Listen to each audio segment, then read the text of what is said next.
Welcome back, everyone. Today I'm going to be discussing my top tips for how to make high quality horse designs for your adoptions, lesson horses, and any horses in your game. We don't often think of the horses in our games as characters, but they are just as important as human characters in other games.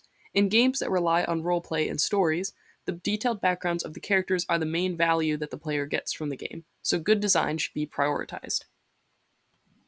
My first tip is to create a personality for your horse. Even if it's just a few words, it will help your players envision a story more easily and create their own world within your game. It makes the horses seem real, and players who ride may make connections between horses in your game and horses that they've met in real life.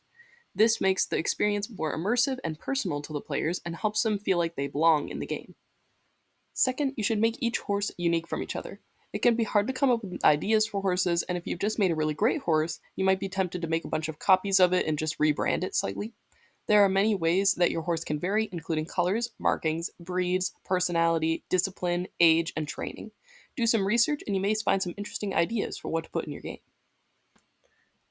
That brings me into my last tip, which is achieving realism.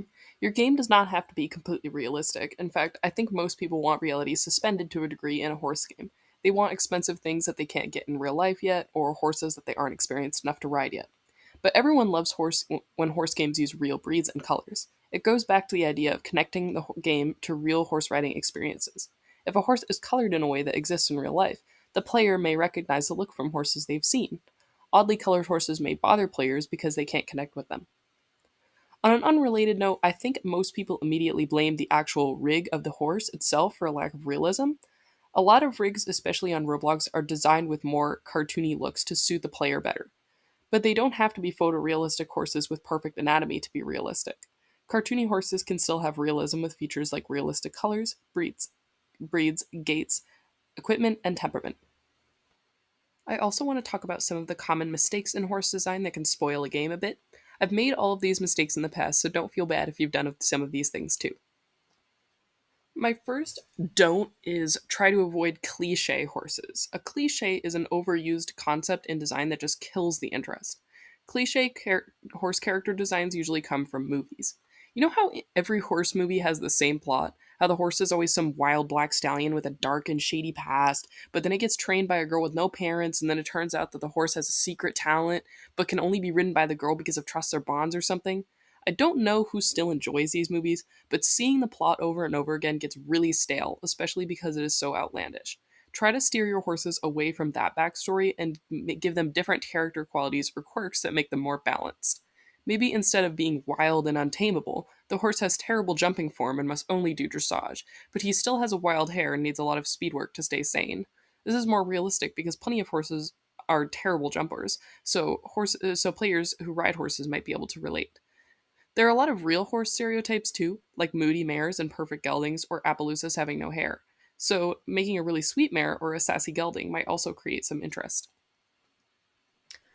My second don't is try to avoid creating horses that have too little detail. A lot of times, when we get in a mindset of pumping out the adopts and getting players what they want as fast as possible, we sacrifice quality and detail in our design.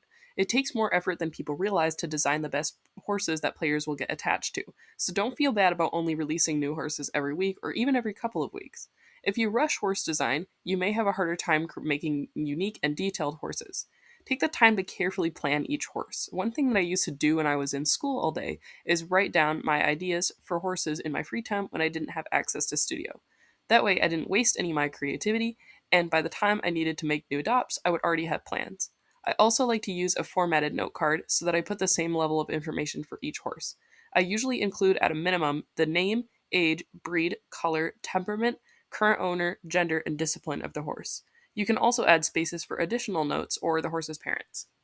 This is probably the trickiest don't and one that comes with a little bit more practice, but try to avoid horses that don't make sense. Sometimes when the horse designs get a little bit sloppy or under researched, we end up with unwanted horses that just don't make sense to players. For example, a lot of people make horse games and they have an English riding background in real life, so the English horses end up really good. But then when they add Western, they don't understand how Western riding is different.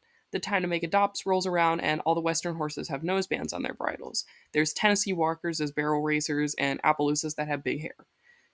Doing a bit more research on these breeds and disciplines can really help making horses that players love. There are a lot of Western disciplines that get ignored, like pleasure, Western dressage, reining, working cow horse, and more, because barrel racing is the flashy one that non Western people know about. A lot of people like to have rare breeds in their games too, which is great, but you need to make sure that you keep them rare. If every horse in your game is a Marwari or an Akalteki, then they won't be cool anymore. And you have to think about why you usually don't see certain rare breeds in general riding.